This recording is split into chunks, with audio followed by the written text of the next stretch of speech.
인터넷에는 다양한 공포 이야기가 넘쳐납니다.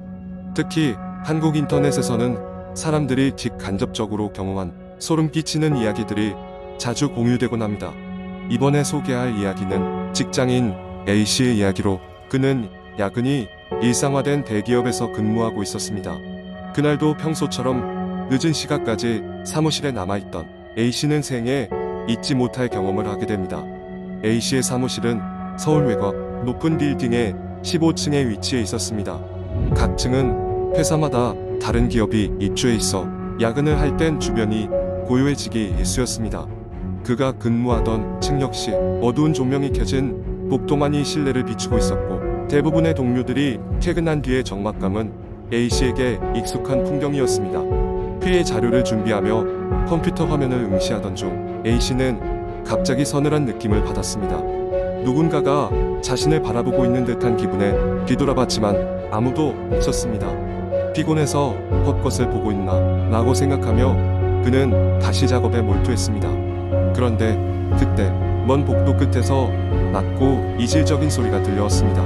마치 누군가가 심하게 푸념하는 듯한 알아듣기 힘든 중얼거림이었습니다. A씨는 순간적으로 긴장했지만 그것이 누군가의 장난일 것이라 생각하고 무시하려 했습니다.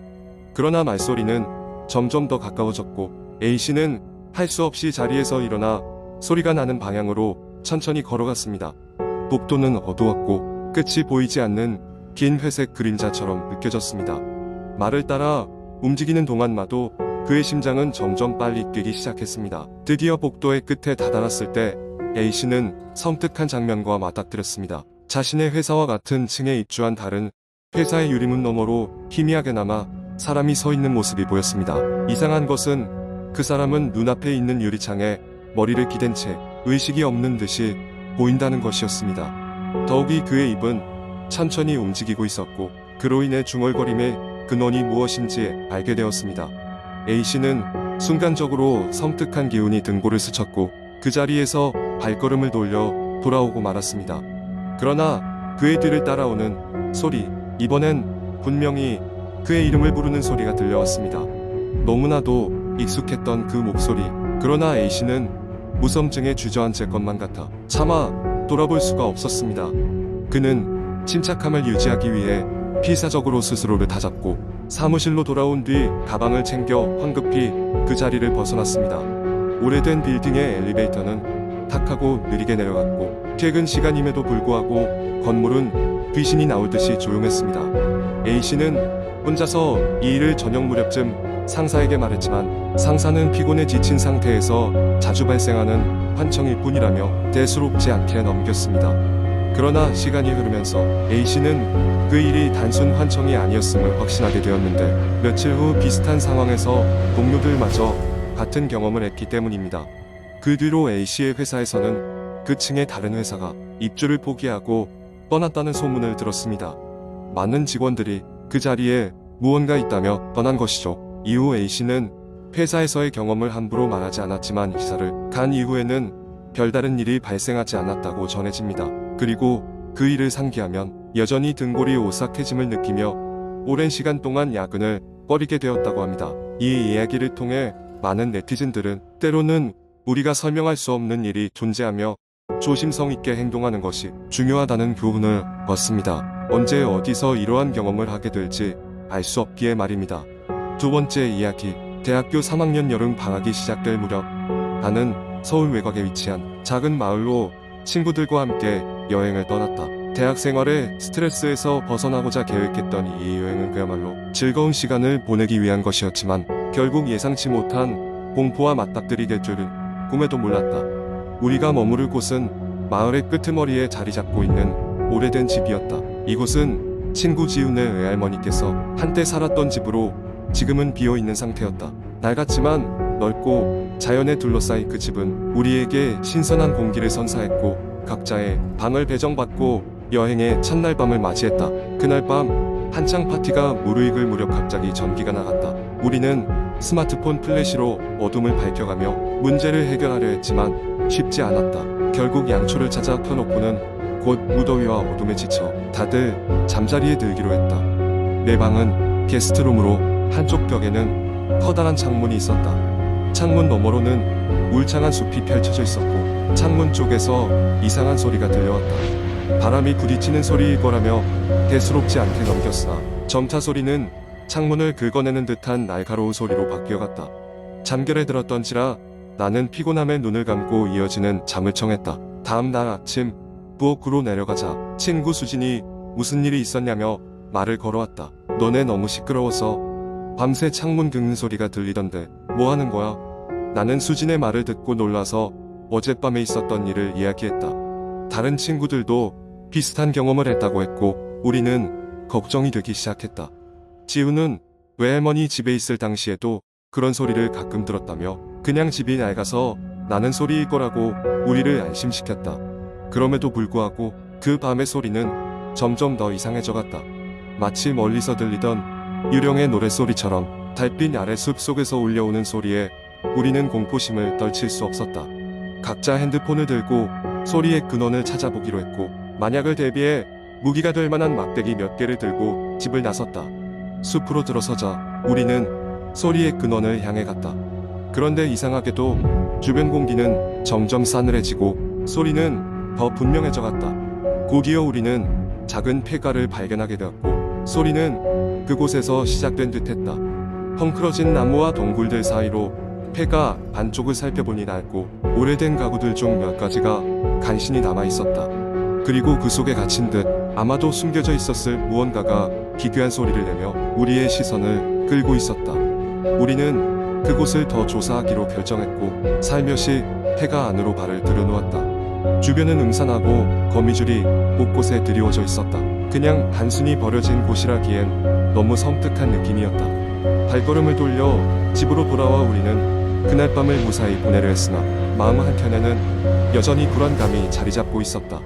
다음 날 아침 마을 주민들에게 어제 일어난 일들을 전하고 이상한 소리에 대해 물어보았지만 돌아오는 대답은 모두 똑같았다. 그들은 이 마을에는 그런 전설이나 이야기가 전해 내려오지 않았다고 입을 모았다.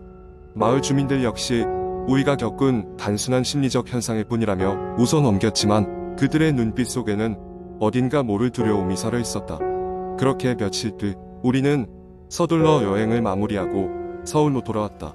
그러나 이상한 일들은 그 이후로도 주기적으로 마음 한구석에서 떠오르며 나를 밤낮으로 괴롭혔다. 일상으로 복귀했지만 그 여행에선 나와 친구들이 겪은 일들은 쉽게 잊히지 않는 기억으로 남아있다.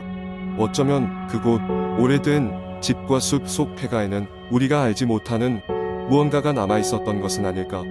공포는 그렇게 가까운 일상 속에서 우리의 상식을 초월한 존재로 남아있었다. 세 번째 이야기. 한국 인터넷에서는 다양한 공포썰이 유행하고 있습니다. 이 이야기는 그런 공포썰 중 하나인 산장 속의 비밀이라는 제목의 이야기입니다.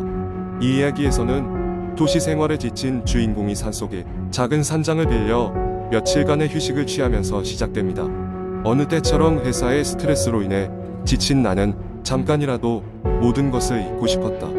그래서 인터넷을 뒤져가며 멀리 떨어진 산속에 있는 작은 산장을 예약했다. 사진으로 보았을 때 그곳은 매우 아름답고 평화로워 보였고 그곳에서 마음의 평화를 찾을 수 있을 것만 같았다. 출발하는 날 나는 설레는 마음으로 가방을 챙겼다. 산장을 찾아가는 길은 예상보다 험했다. 포장도 제대로 되지 않은 좁은 도로를 따라 구불구불 올라가는데 어느 순간 차 소리가 하나도 들리지 않고 휴대폰 신호마저 끊겼다.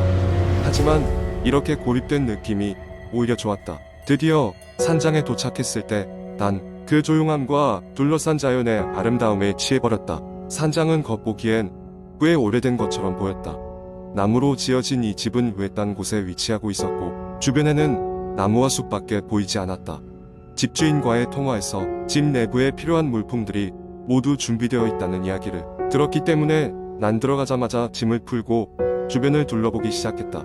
하지만 이상한 느낌이 들었다. 산장 내부는 깔끔했지만 곳곳에 먼지가 쌓여 있었고 오래된 벽지에서는 습기 냄새가 났다. 게다가 벽에 걸린 유화들이 어딘가 기묘했다. 그림 속 인물들이 마치 날 따라 보는 것만 같았다. 그중 한 그림에서 눈을 떼지 못하고 있을 때 갑자기 뒤에서 쿵 소리가 났다. 소리의 원천을 찾으려 했지만 아무것도 찾을 수 없었다. 조금 무섭긴 했지만 피곤함에 매트리스 위에 누워 잠들기로 했다. 한밤중 이상한 소리에 잠이 깼다. 귀 기울여 들어보니 누군가 속삭이는 소리가 들렸다.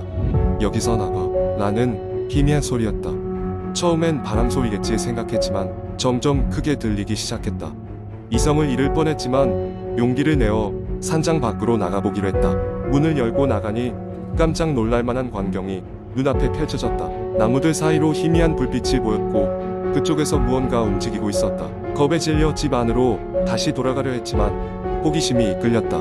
불빛과 움직이는 무언가의 정체를 파악해보고 싶었다. 가까이 다가가 보니 작은 불에 둘러앉은 사람들 무리가 보였다.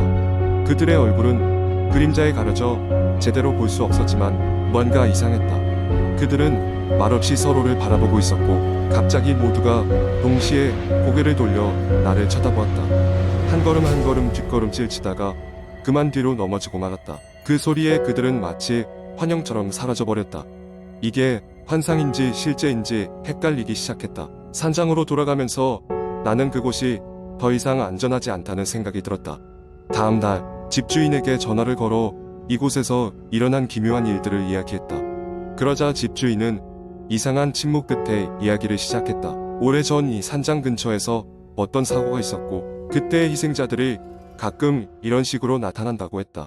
이 이야기가 얼마나 진실인지는 알 수 없지만 나는 더 이상 그곳에 머물 수 없다는 것을 깨달았다.